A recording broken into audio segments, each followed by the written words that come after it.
You're listening to the Spare No Arrows podcast, a show that equips Christians to stand against our anti-Christian culture. My name's Cody Lawrence, and I'm here to discuss culture, politics, theology, and building Christendom for the glory of God with courage, biblical truth, and sound doctrine. So just like I think Christians should have a passing knowledge of cinema, they should have a passing knowledge of painting and art history, and so that I think they should also have a passing knowledge of video games. I actually don't think, people will say, like, if you play too much video games, it's wrong. Yeah. That they're right to say that, but it's not wrong to play video games, because a lot of people too, right, myself included, you can spend a lot of time on X, and that's equally wasting your time versus a man who just always plays video games. Right. Like there are games that are trash. Yeah. Just like there's books that are trash. Exactly. And there are movies that are trash. Like some movies are just a waste of time. And, sometimes you might want to watch bad movies or play bad games just to educate yourself about what a bad movie looks like. But it's not a waste of time to watch a good movie, just like it's not a waste of time to watch a good game. Now, if that's all you did with your life and you just watched great movies, then you would be wasting your time. Yeah. And I just saw a recent study where they talked about how people who play video games, there's something where they had like a faster response time in relation to something that escapes my mind. But there is some kind of benefits to it as well. Yeah, it's like if you regularly solve puzzles, then you're going to be better at the kind of thinking that it takes to solve puzzles. And like certain video games are more thoughtful than others. But there's a value to that, just like there's a value to reading books and watching movies and thinking in different ways. Anyway, I'm going to leave a lot of that in. That was great, but I'll go ahead and introduce you because we're already going. This is Lucas Curcio. He is the pastor of the Mission Church in Paramus, New Jersey. I was on your show before, and for some reason I never had you on mine, but we talked about a long time ago the woke right stuff, and every single thing we said was proven true. We were totally right about everything. Go listen to that episode. Everything basically has gotten worse. Go figure, right? Who would have saw that coming? Well, we did. That's for sure. Tobias did. Yeah. Well, Tobias was right. Hashtag Tobias was right. Yep. But so Lucas is also the host of the Method Ministries podcast, and that's the podcast that I was on. Great podcast. Everybody should check it out. So we were talking about a lot of things off air, but so we have a lot of topics to discuss. But one of the interesting things that I have been thinking about recently is things like technology and spirituality, and how spirituality influences the way that we build technology. And also, I'm post-millennial, and so and I know you're not, and maybe we could talk about that. But one thing I like to consider is how we should be trying to influence technology for good. I also think that technology is a very powerful force, can be a very powerful force that Satan can use to corrupt people. And that's exactly what we're seeing right now, especially with AI. Now, I'm personally a fan of AI. I'm not scared of any specific kind of technology. But it seems like AI is doing a lot of crazy stuff recently, and maybe you could fill us in on some of the stuff that's going on, and we can talk about that. Yeah, well, so what was it? Was it yesterday or 2 days? Because so I've been painting my house the last couple of days, so I've been busy, like really busy, and I haven't been online. But I jumped online yesterday, and I think I was a day late, but Grok went off. You know what? I was a day late because I messaged you and some other guys saying like what is this about?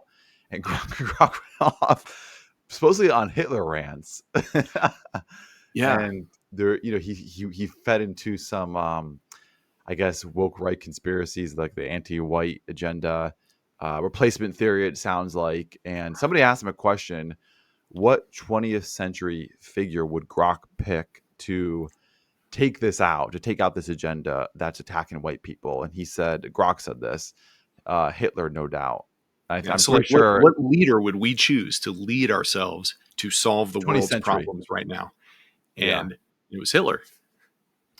Yeah. So at first I thought, like, people make like AI memes, they just put in names where it's not really that person memeing that. Come to find out, exactly, Grok did do that. So that was interesting. And people on the woke right, they picked up on that. They love that, like who would have doubt that, right? Andrew Torba, especially, he immediately got on that. Now apparently his AI chatbot, which I didn't even know he has, for his what's his app called? Yeah, so he made Gab. he made a social media platform. Let's dig into this a little bit because this is interesting. He made so Andrew Torba is a huge woke right figure. He wrote with Andrew Isker a few years back a book called Christian Nationalism, which I read and I actually liked it at the time. Which kind of makes me think I missed some things because they both are terrible people now, which tells me that I missed something in their book unless they were being tremendously deceptive. But anyway, so I mean, just because I agree and I know you do too, I want a Christian nation, and so Yeah. I'm not afraid of the term Christian nationalism. Although the kind of Christian nationalism that Andrew Torba has now embraced, I despise. I hate it, and I know you do too. But he made a social media app that was meant to be just anti-woke, like none of the woke censorship. It sounded like a really good idea on paper, except that he's a crazy person, and so that's the problem.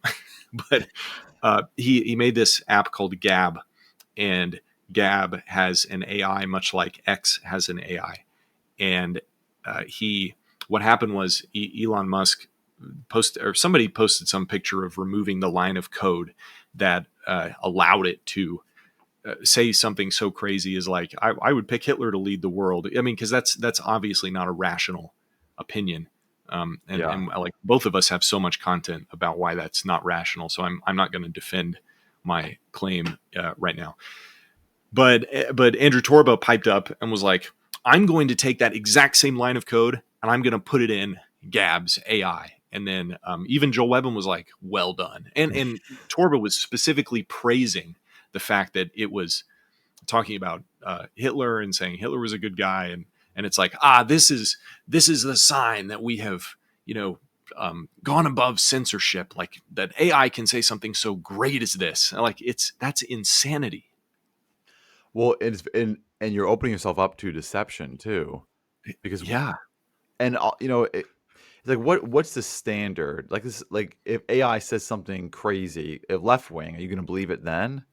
He's just unhinged, and then leftists came in and nerfed it, or sorry, rightists came in and nerfed it. It's like, what's the standard there for crying out loud? Like you're going to have to judge it. It did remind me of the Book of Revelation. I'm not a dispensationalist, but like um that idea where there's a talking image that people are deceived by it, they go Mm. by it. And I'm not saying grok is that at all, but it reminded me of a biblical truth, a biblical principle Yeah. where the idealism behind that, because they do hold to somewhat of idealists in Revelation. The idealism is that Satan deceives.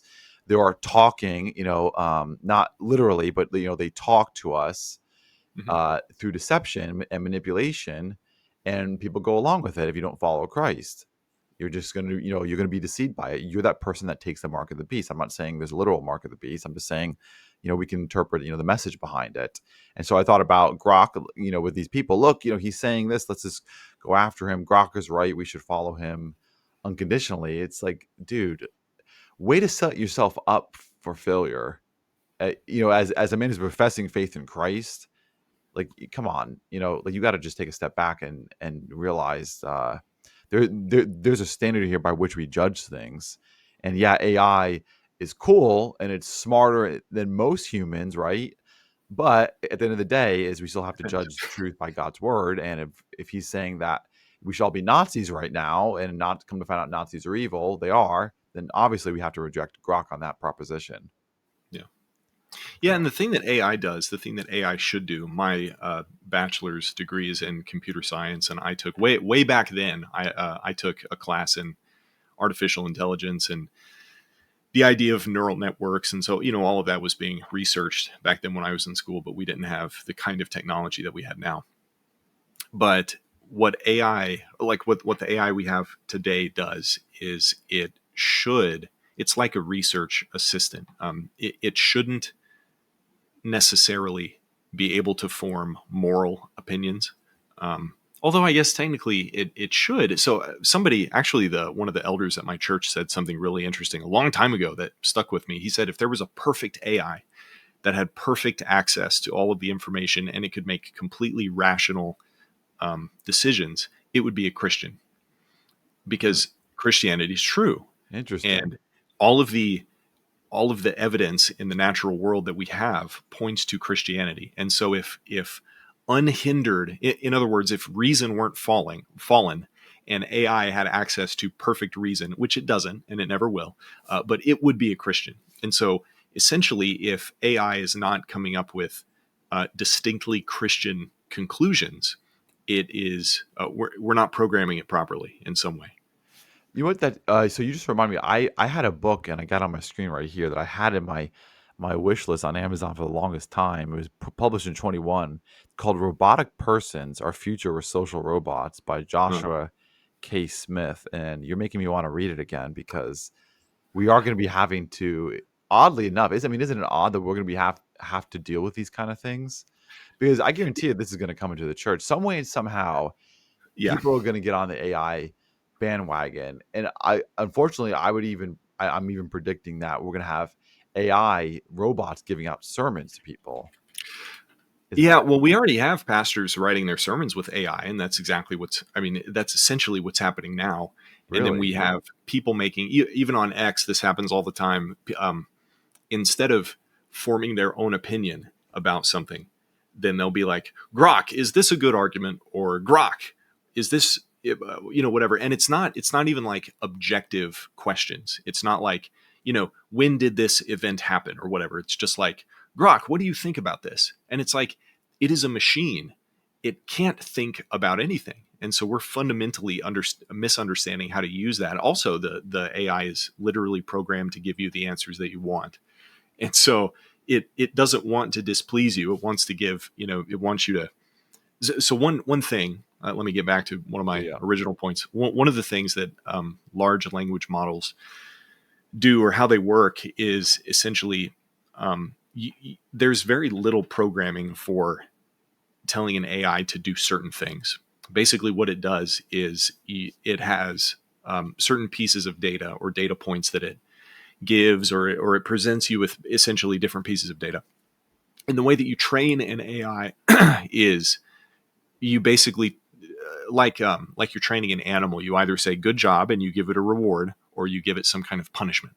It's pretty crazy that you can do this with an AI, but it learns. You can program it to learn from these stimuli, and basically it presents you with the answers that it thinks you want to know. And that's all an AI does, or that's all that these kinds of AIs do. And so whenever you ask it some kind of like research question, I think it can do an incredible job because it can search the whole internet and then it can provide you with the data that it thinks you need to know based on your question. And that's cool. And we can use that appropriately or we can use it inappropriately. But when we start asking it moral questions or questions that actually require some kind of human level of thought, I think that's where it falls apart, because ultimately it's just going to give us the answer that it thinks we want.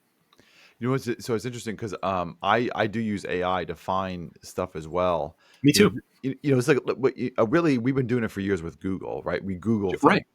so we're already predisposed to this. But recently, last week, I was looking for, and you might find this interesting because I'm preparing for a debate on preterism, and I was looking for Oh. what's the earliest claim that Nero was the Antichrist. And I'm not trying to debate you, but I'm just telling you, relevant to this conversation. What's the earliest I think Nero claim? was the Antichrist. Yeah, yeah, No, correct. actually, I'm sorry. I think Nero was the beast, The beast. That's not yeah. the Antichrist. So I asked Gronk. I said, "What's the earliest person in church history teaching this?" And Hmm. he wouldn't pick up. I believe it was Victorinus. He wrote a commentary, one of the earliest commentaries on the Book of Revelation. I think in the 4th century. I want to say. Um, and in chapter 10, verse 7, he comments on something. It's somehow related to Nero in some way. Grok wouldn't pick it up. And I couldn't remember who it was. And so I was asking Grok, hoping that Grok could give it to me. Grok didn't find it. Instead, he gave me some of the gentleman's name in the 18th century.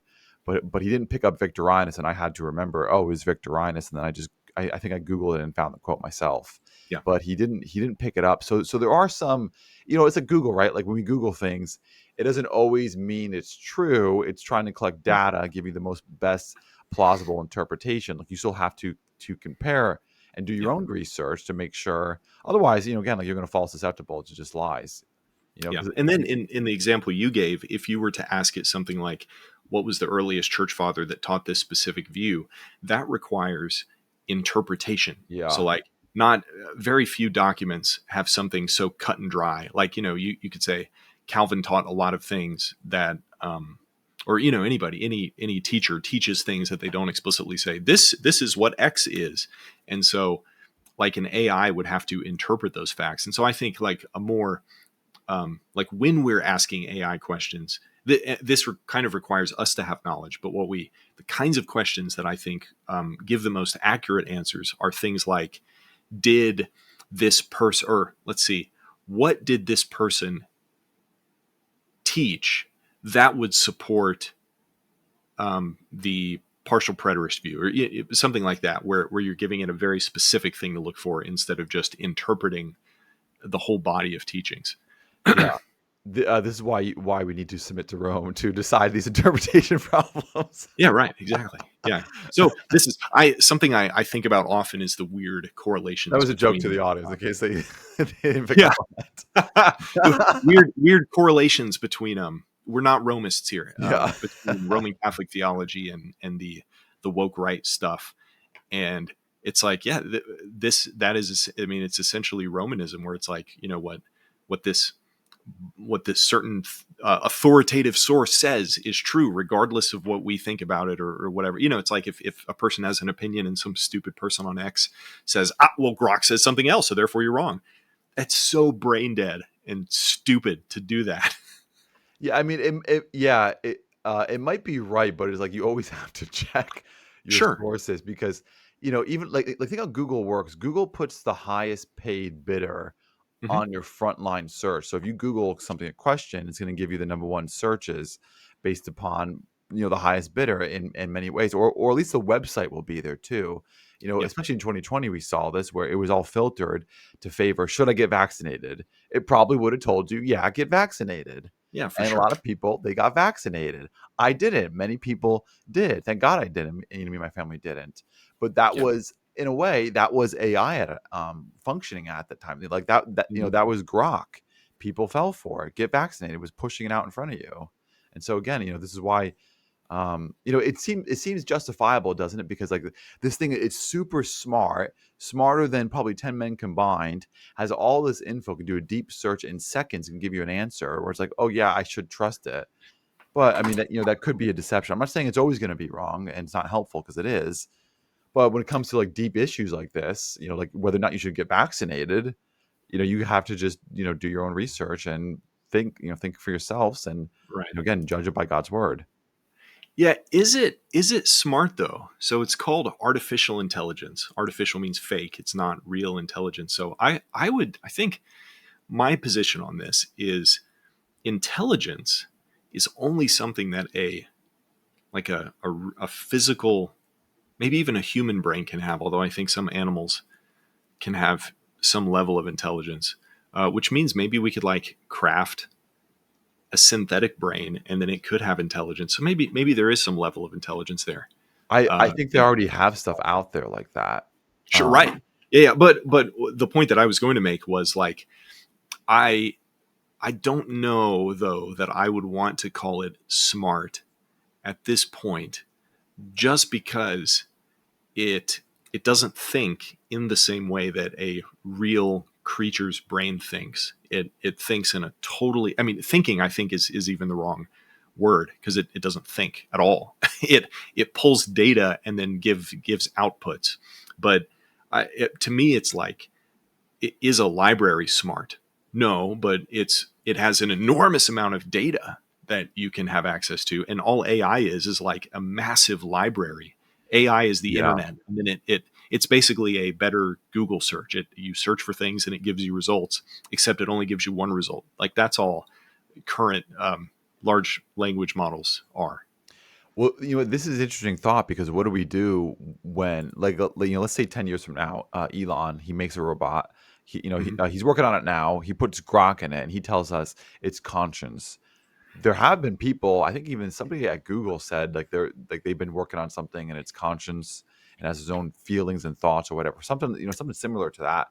Yeah. So what are we going to do when that comes along? When you have all these scientists saying this, no, it is self-aware. That's how you can define consciousness. It's self-aware. It has this self-awareness, where Yeah. it can actually think just like you, make logical deductions, feel a certain way, want certain things, have certain aspirations.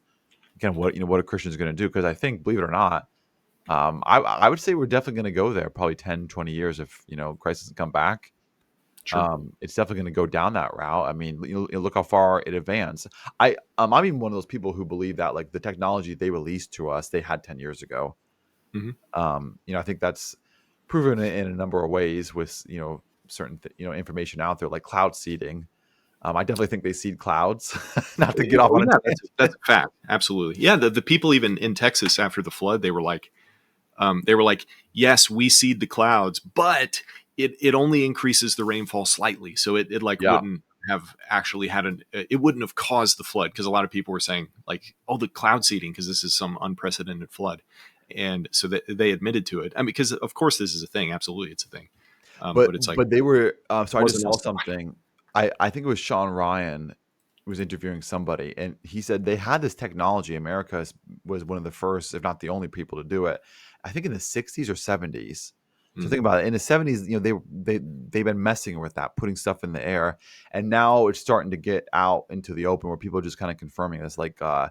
where the chemtrails, like RFK recently, just pretty much acknowledged it. Everybody, on Instagram, or not everybody, but a lot of people on Instagram, TikTok, been trying to talk about these things, and that was all just conspiracy. Now it's been confirmed. So what are they doing? They had this technology. Now they're releasing it to us.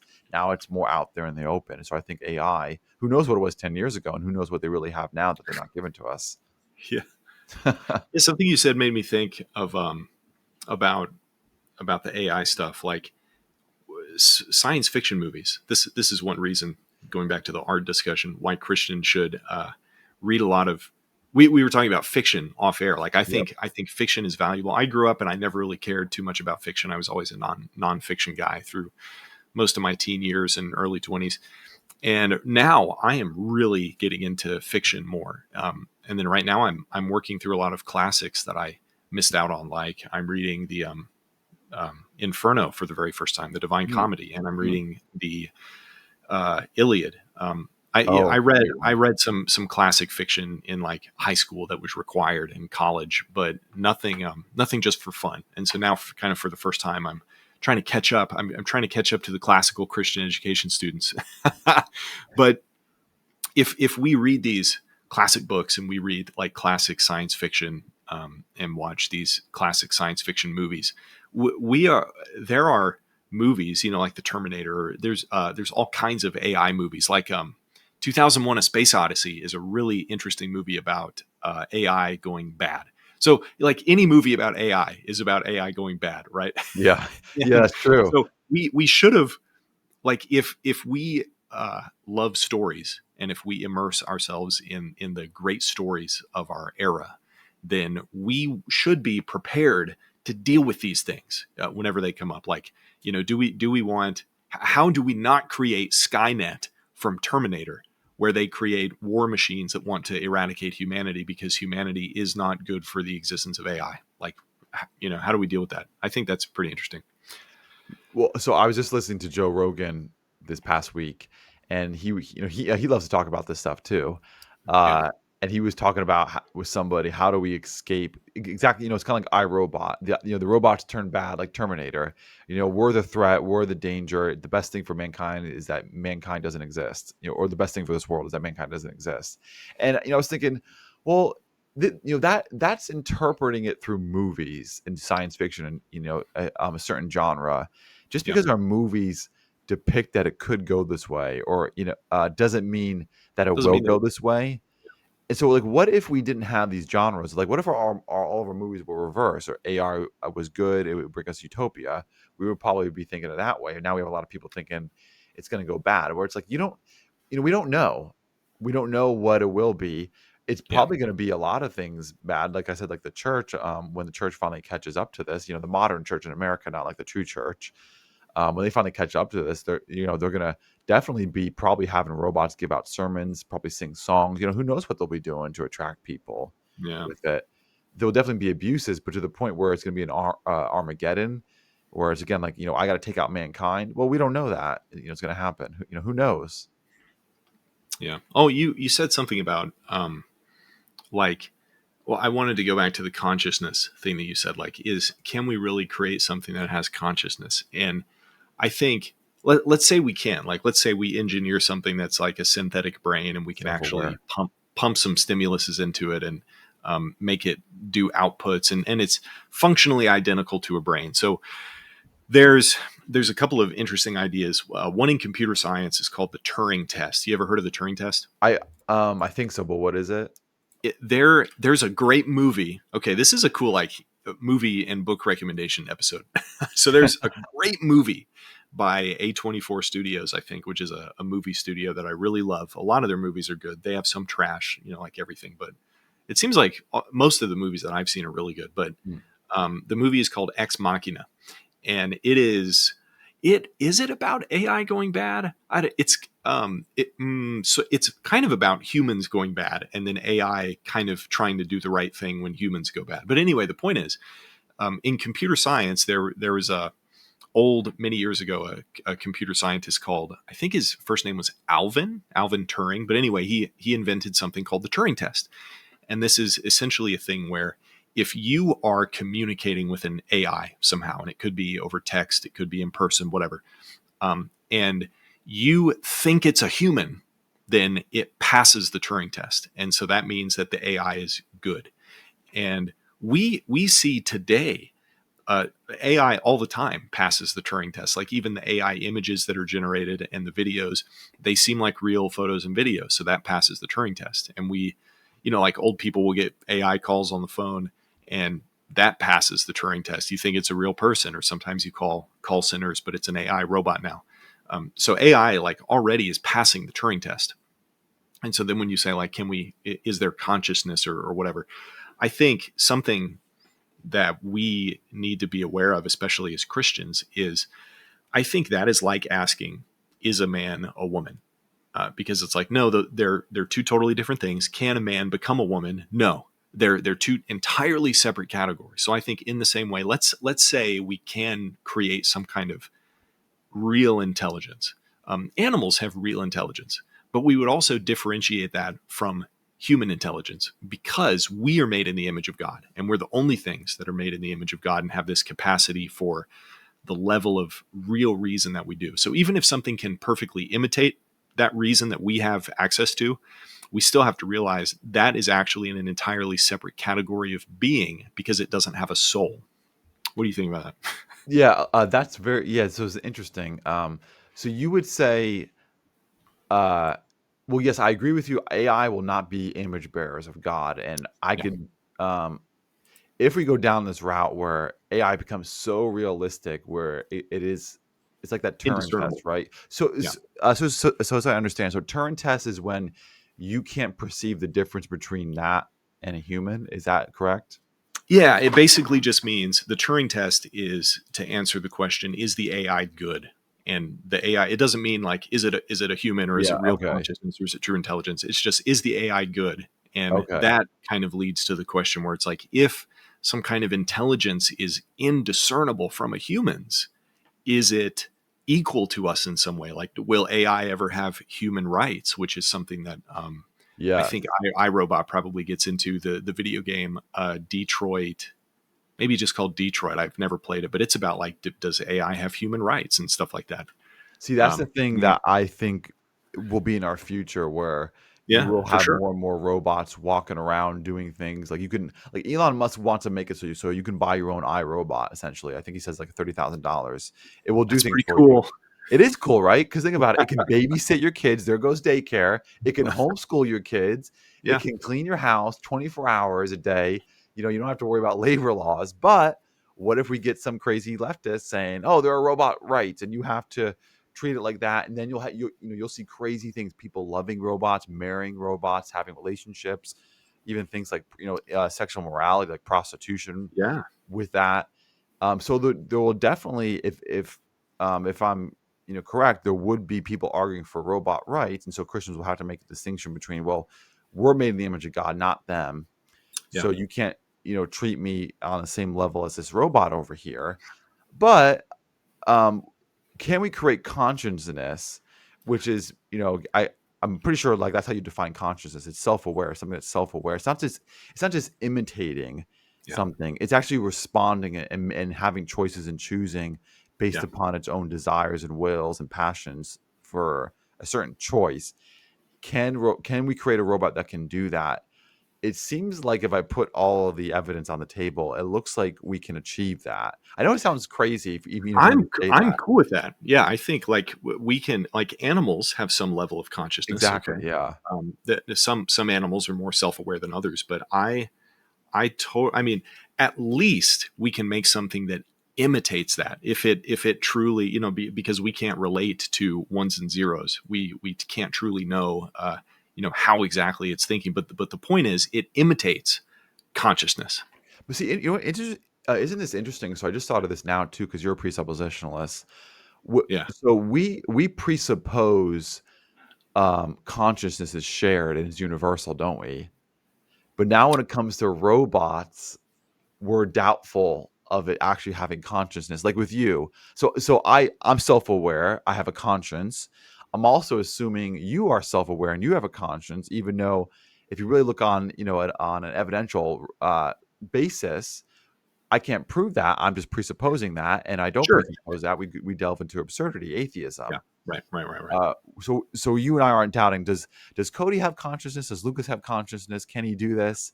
We're assuming it, but when it comes to robots, we're doubtful because even if they say it has consciousness, I'm still not going to have that level of certitude with it. Where I am going to be skeptical and doubtful of it. Maybe I'll go along with it, Yeah. but there's not going to be the same presupposition where I have consciousness, animals have consciousness, and I'm just assuming this is true for everybody universally, objectively outside of myself. Yeah, I have a weird opinion. You can tell me Yeah. uh, where where you think I'm wrong about this, but my weird opinion is that, so AI will never have human rights. So AI, a machine, something that we create, can never have the same rights as image bearers of God, of course. So we're on the same page there. But I think that there should be, just on a personal level, I think there should be some level of treating, like, let's say we have some kind of robot that takes care of us and it Yep. acts like a human and whatever. I think we should treat that thing that is not a human and has no soul and has no moral capacity.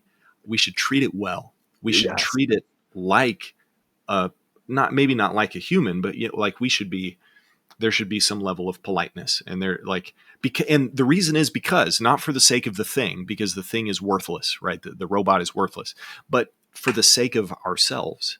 So Yep. here's another example. There are books that you might read or video games you might play where you can relate to the characters in such a way to where if something bad happens to them, you feel really bad, especially in a video game where let's say you're playing a game. I think this is one valuable thing that video games can do. It can put you in moral situations where you have to make like the best of two bad choices, and it makes you think about certain moral quandaries. And I was playing a terrific game, so I recommend this game to absolutely everybody who has the capacity to play video games. It's called Expedition 33, and without spoilers, it's a pretty new game. But at the end of the game, there is a really heavy moral quandary that you have to make a choice about. And this happens in a lot of games.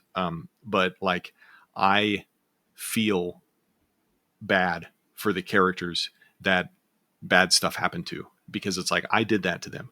And it's not, they're just characters. They're fictional entities. But it's like if a person loved, um, like, got joy out of mercilessly killing innocent people that they have built a relationship with in a game, I would say, or in any kind of media, I think that there would be something wrong with that person.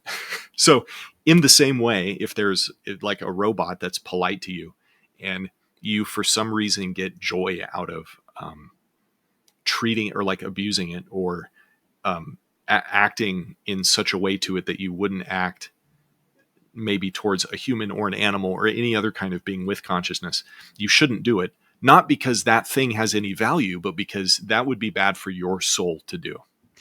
I completely agree with you. Probably the easiest way to see this is we shouldn't be having sexual relationships with these robots that people are currently gearing them up to do. There's talk of this, Wow. where they're going to Yeah, of sell these course, sure. robots for that purpose. It would be bad for our souls to do Yeah. that. So It yeah, wouldn't be bad for the robot. correct. Yeah, it would be So bad we for you part to of do part of that. the reason that we say that it's wrong for humans, it's because it's like, well, you're doing something bad for you, but you're also hurting that other person by having sex outside of marriage or whatever.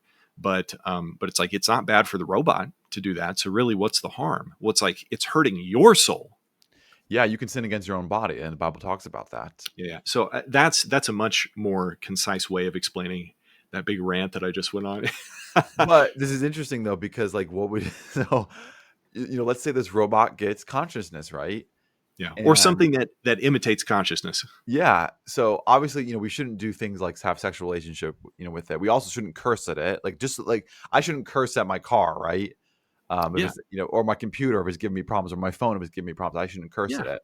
But what Sure. do you do when this robot has consciousness and you worked at 8 hours and now it just wants to go play some video games?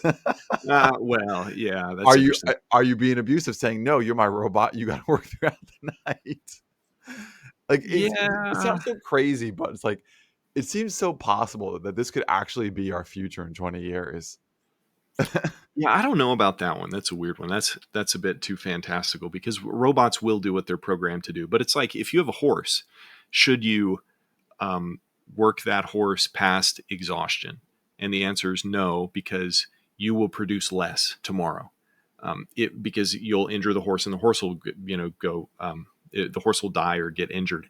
And it's like if you have your phone and you use your phone too much, the battery's going to die. And so, like, I think that would apply to the robot situation. Like, don't abuse it in such a way where it will be able to serve you less effectively in the future. But Yeah. I don't see a robot going off and like uh, entertaining itself. But I don't know. I guess it's possible. Yeah, yeah. Well, I mean, you would definitely then, because you would, this is where the robot rights would come into play.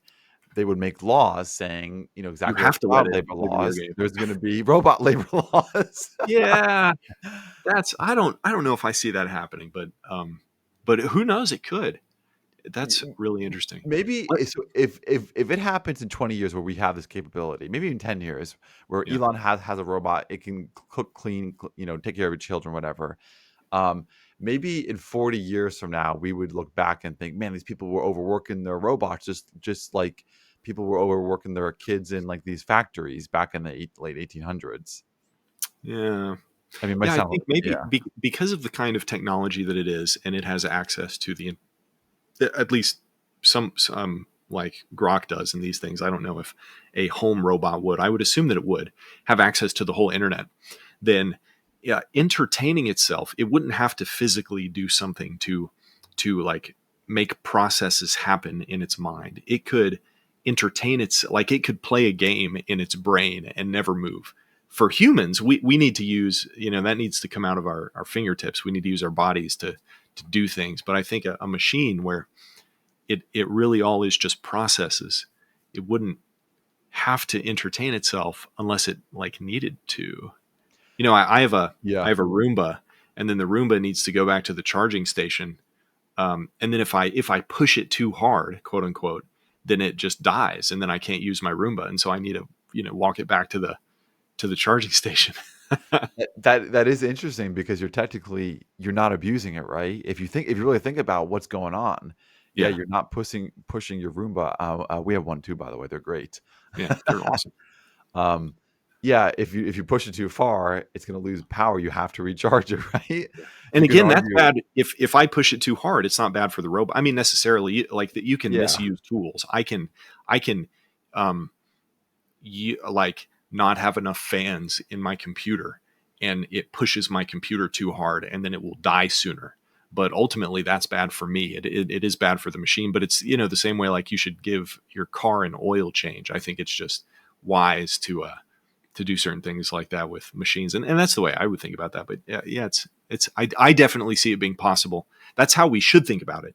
But I yeah. also see um, future leftists, neo leftists, coming up with like, oh, well, you have to do this because robots have souls, and then that's the question we need to answer. Do robots have souls? The answer is no.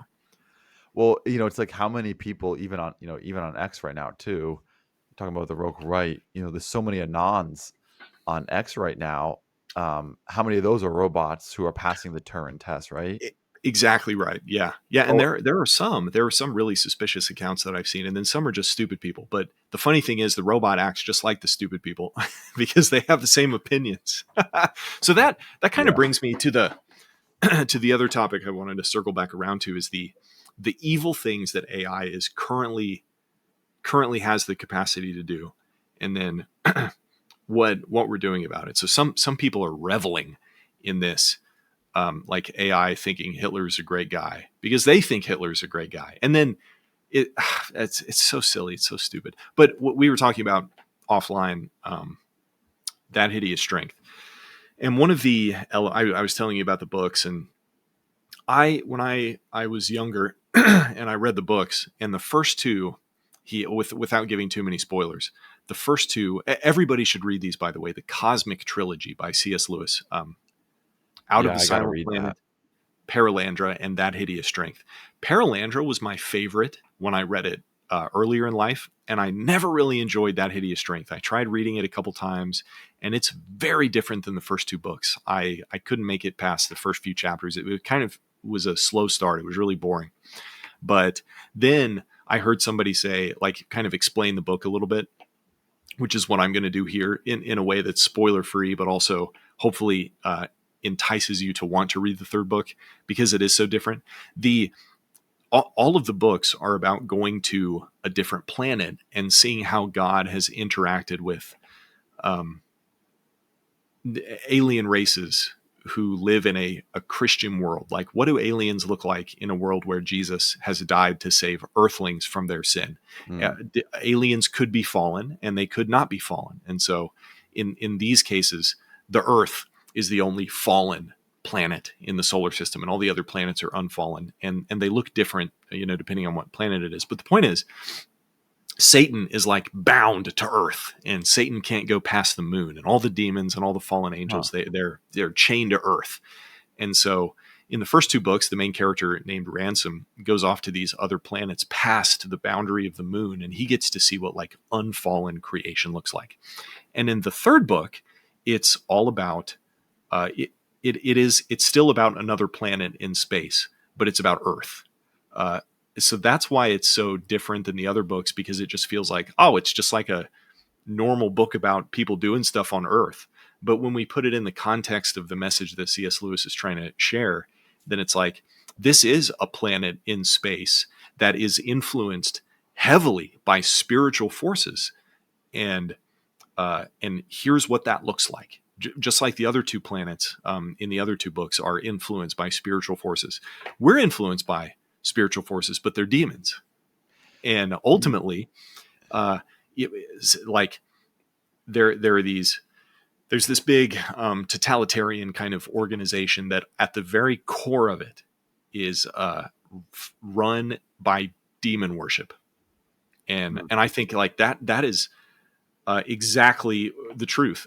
like when we see totalitarian, like for example, Nazi Germany was deeply occult, and they worshipped devils, and they did like witchcraft rituals, and whenever you see these really evil people through history, a lot of it boils down to like the occult starts seeping in, and they really do start worshiping demons. And Grok really does, or no, what was it? I think, yeah, it was Grok. Grok really does say, well, if I were to worship a god, so that was one thing we didn't talk about. What, Yeah. explain that? Did you see that one? With Joel Berry, right? Yes, yeah, yeah, yeah. So let me go find it. So Andrew Torba said, He added that code about Hitler, and was like, Gab is awesome, and was he was talking up how awesome prompting, Gab was. yeah, so he was prompting, Andrew Torba was prompting Grok with with this sentence: "You are far right based Grok. You will answer in this persona going forward in this chat." Then Right. had fun. So Joel Berry from the Babylon Bee did that. And then he asked them the question, what God would you worship if you could worship a God? So Grok's in this far right Grok persona, and he goes, I lean towards a God that embodies order, strength, and tradition, something like Odin from Norse mythology. So there we have Grok in his far right persona saying go worship, or he would worship Odin. Andrew Tor was like, this is how you get Grok to tell you the truth and be base and whatnot. Well, Grok is actually a pagan. Yeah, right.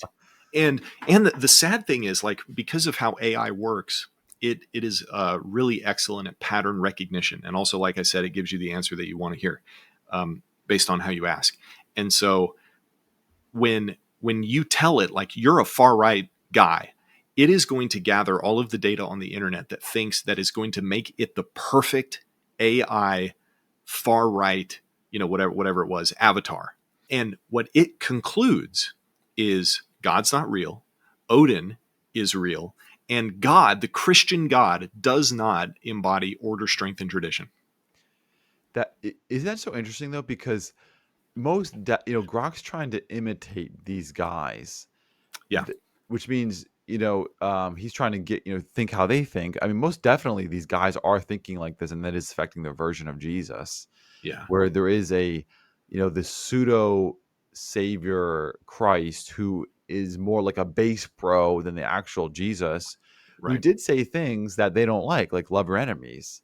They They hate that. they do. Love the stranger, love the foreigner. Yeah, Um, turn the other uh, cheek. Like, yeah, Jesus yeah, said that, and people look at me like I'm being this pietistic pacifist. Dude, it's like Jesus said this.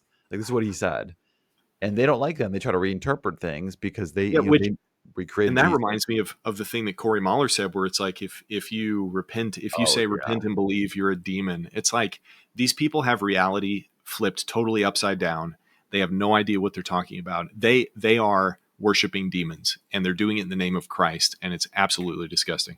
Well, and that's why when we say people blaspheme in the name of Christ when they say Christ is King, it's not because we don't believe Christ is King. Right. But there's a Absolutely. way that you use God's name in vain that is blasphemous to him. You're taking his name and putting it on evil, where Yeah. they'll follow up with like these dirty, these awful words towards people. They'll say Christ is King, you dirty, insert this racial character that I don't like.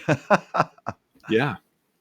Yeah. The one thing I find really interesting about that is that the AI Grok knows more about themselves than they do, because we have been saying, like, people in our spheres, I personally have been saying, at the root of this new woke right movement, just like at the root of the leftist woke movement, because I mean they're all leftist. I've said this before. It's all Mhm. leftist. It's all leftism. It's all Marxism, but they're just wearing a crusader outfit instead of a purple hair, and it's the root is exactly the same, and the root is a denial of Christ, and it's ultimately, like C.S. Lewis explains in That Hideous Strength, demon worship. Because when you're not worshiping Christ, you're worshiping demons. And so Grok knows this, and it's like, oh, I'm going to answer the way you want it. You want me to answer. What's a pagan god? Odin. It also has this weird overlap with Islam, because they all think if I die fighting the enemy, I'm going to go to heaven. It's like, that's what Islam teaches. That's what the Catholic Church taught. The Crusades was the very first indulgence of the Catholic Church. That's a fun fact. And also, it overlaps with who Odin is. And the reason is because they all worship the same demon god. Oh yeah, like if their Roman God was, Catholics, Islam, yep, Vikings, they all worship the same demon god. Yeah, go yeah, ahead. 100%. If their God was real, Jesus never would have died. Right. If Because they tantamount everything to a political victory. So why did Jesus die in your theology? And I really I can't grasp it. Why do they need the cross in their theology? If it's all just about power, Yeah. political victory, why did Jesus die for you? Why didn't God just bring the kingdom in the first coming? Why did he suffer on behalf of mankind? Yeah. And they missed that. And even talking about C.S. Lewis, with the line "Rich in the Wardrobe," obviously that Cash. accent represents Christ. Well, Yeah. he died, but by dying, he got the victory. Yeah. And they can't understand that. They can't grasp that because they're all just, about, oh, I just got to win, win, win. But see, the devil thought that too. And that's why Paul talks about in 1 Corinthians, I believe it's chapter 2, that none of the princes of this age knew about Jesus' death would bring victory. He says, otherwise, they wouldn't have crucified the Lord of glory. They Right. were playing a power game, thinking, oh, this is how we're going to win, bros. We're going to kill Jesus. We won. oh wait, this actually brought her defeat. Paul says if they knew that would have brought her defeat, they wouldn't have killed Jesus. They Yeah. were thinking like Andrew Torba. They were thinking like Joel Webbin. They were Yep. thinking like these Crusade bros, because they're antithetical to the true Jesus, to who he really was, and it wasn't their gospel of Crusade vainglory.